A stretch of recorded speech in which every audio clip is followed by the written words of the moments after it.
vedete questa parte come si è volata. Togliamo questo, ora svitiamo il cavo.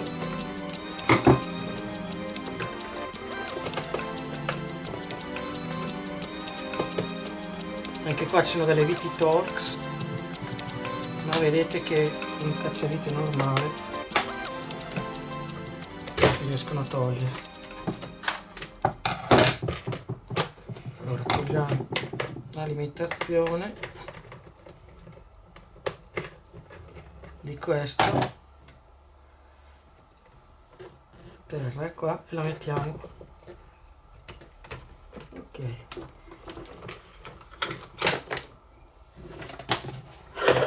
Togliamo questo e lo mettiamo il pezzo di plastica nuovo. Vado a smontare quell'altro. Questa è l'altra parte, diciamo, nuova, tolta dall'altra stirella che avevo.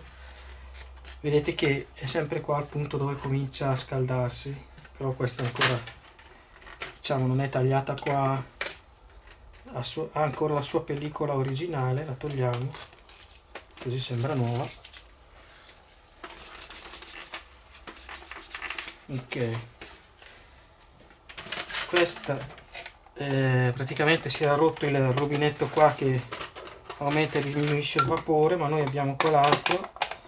Questo lo togliamo. Vedete che si era rotto l'altro tubicino che esce, che vedete che è doppio.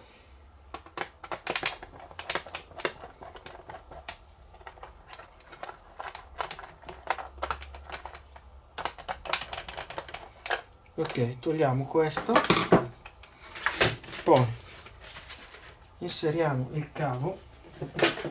Per prima cosa inseriamo il cavo,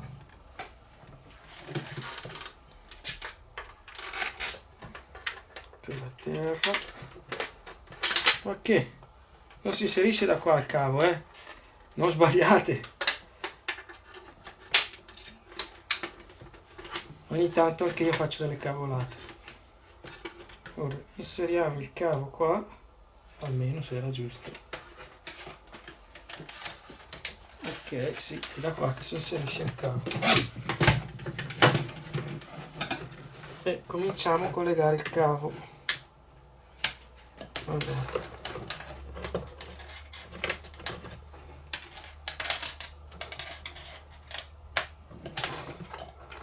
il cavo va collegato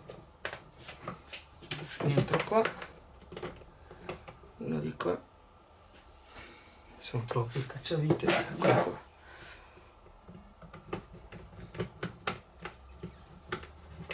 Fate blu col blu e marrone col marrone, anche se non cambia niente.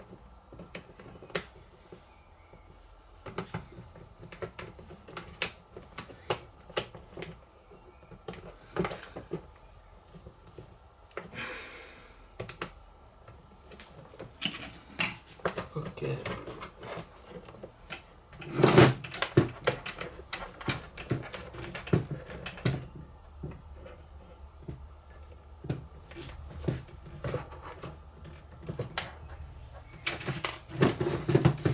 adesso lo lasciamo lungo e il cavo dovrebbe essere fissato così, se si vede.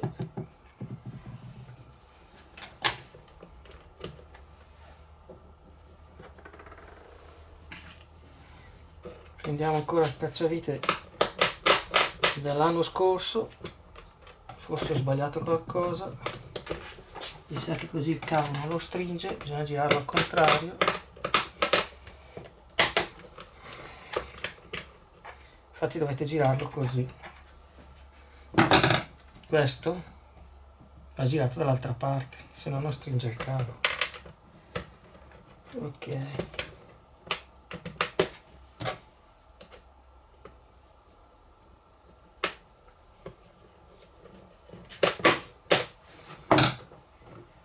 Una.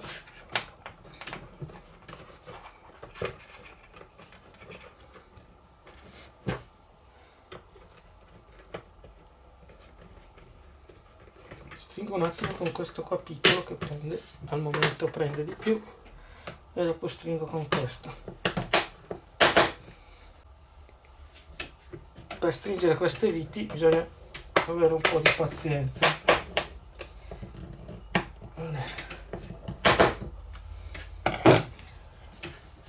Io adesso pazienza non ce ne ho e vado a vedere se c'è il cacciavite giusto.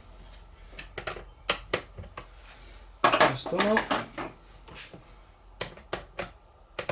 e questo sì. Ok.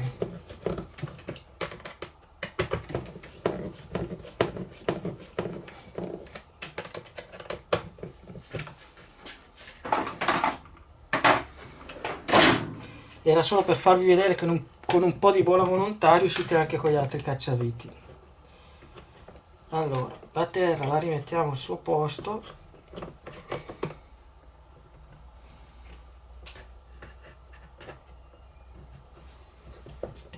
Ok. Allora,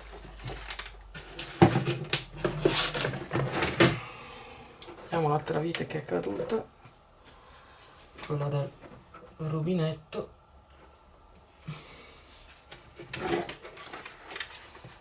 Vediamo se riusciamo a mettere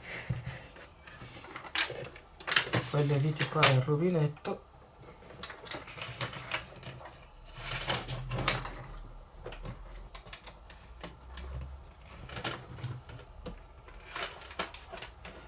Che mi sa che sono quelle più complicate.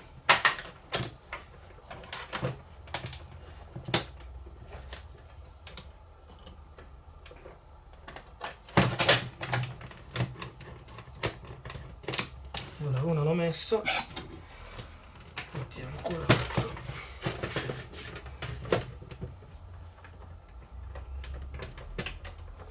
Che forse si riesce a vedere qualcosa. Vedete?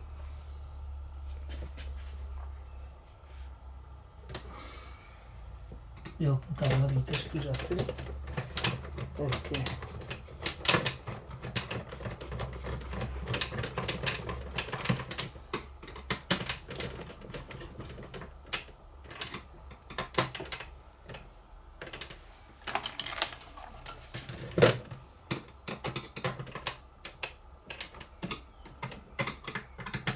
Ok, anche il rubinetto è stato messo. Ricolleghiamo i fili. Vediamo se andiamo a ricordo. Questi due qua sono quelli dell'interruttore. Vedete, è un po' nera la plastica qua sopra, ma a noi non è che ce ne frega più di tanto. Dentro il contatto non è male. Mettiamo un po' di spray anche nei contatti qua.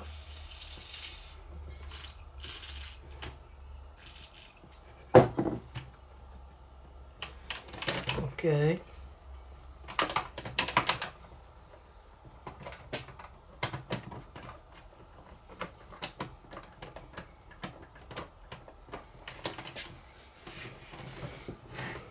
Ora mancano solo le lampadine.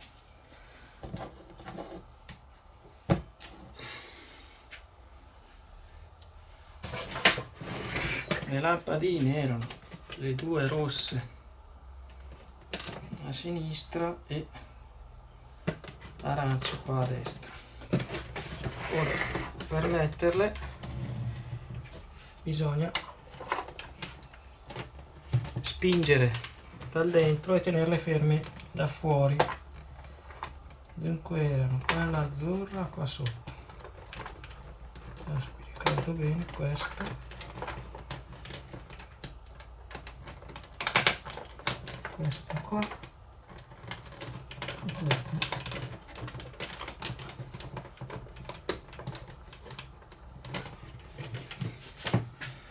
Partiamo la foto, così ricordo.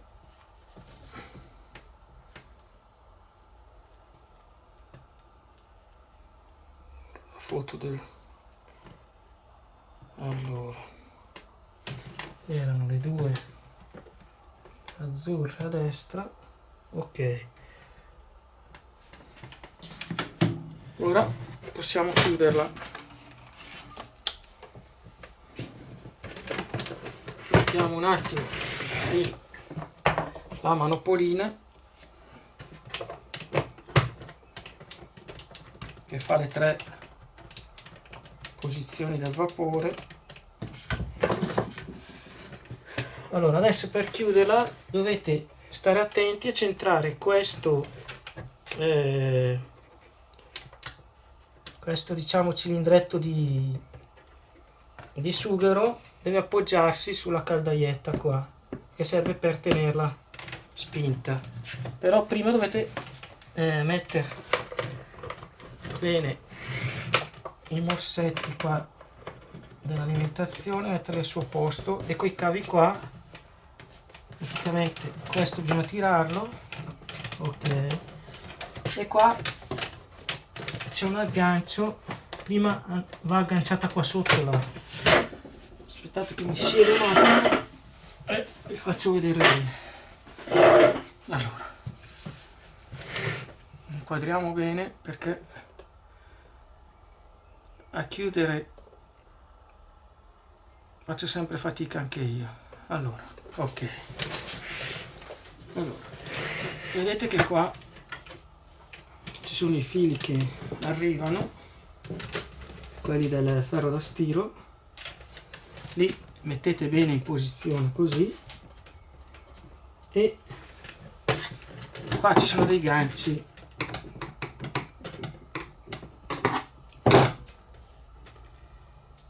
praticamente. Prima va agganciata qua la copertura. Allora tiriamo via il coperchietto qua che non serve. Allora infatti prima va spinta così, ok, deve andare proprio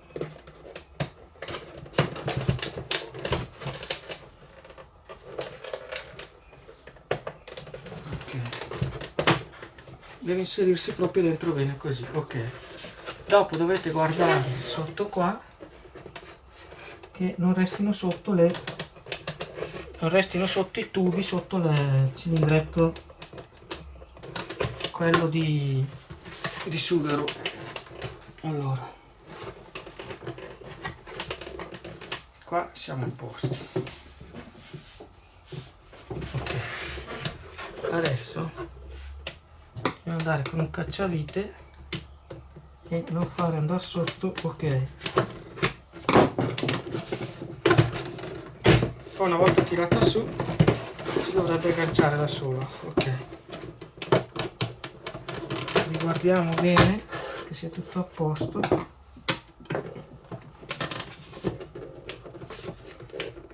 Ok,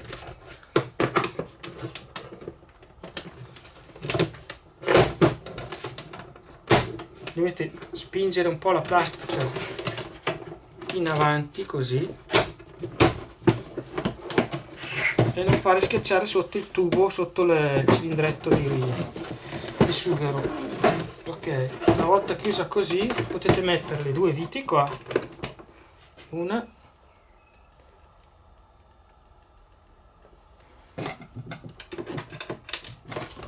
a fare il bagno,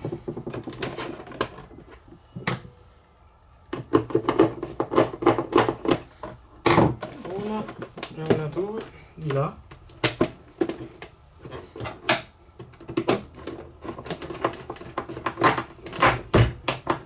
non lo so, ma per alcune viti a croce io preferisco sempre un cacciavite a taglio che si inserisca bene, perché tante volte quello a croce scivola. E poi l'ultima vite è qua sotto. Adesso io l'alzo poco perché ho dentro l'acqua nella, ok.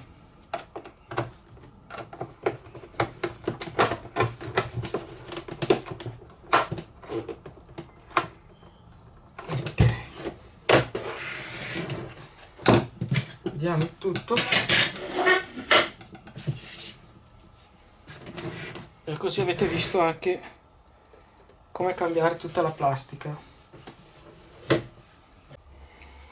Allora questa stirella in base alla mia esperienza, è una stirella che, se avete l'acqua non tanto calcarea nel vostro paese, ogni 2-3 anni, facendo una media di una famiglia con 4 componenti, 4 persone, ogni 2 o 3 anni qualcosa succede, soprattutto nella caldaia. Vedete, questa è una caldaietta.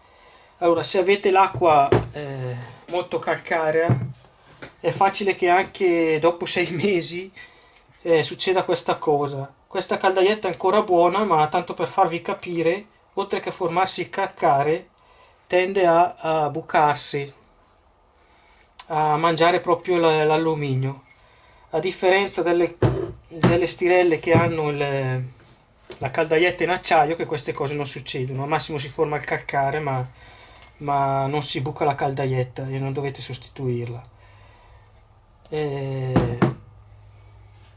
La stirella funziona, diciamo, bene, però ha questo inconveniente. Poi anche il termofusibile del ferro da stiro, che quello può succedere in tutti i tipi e tutte le marche, quello è un problema, diciamo, per tutti i tipi di stirella.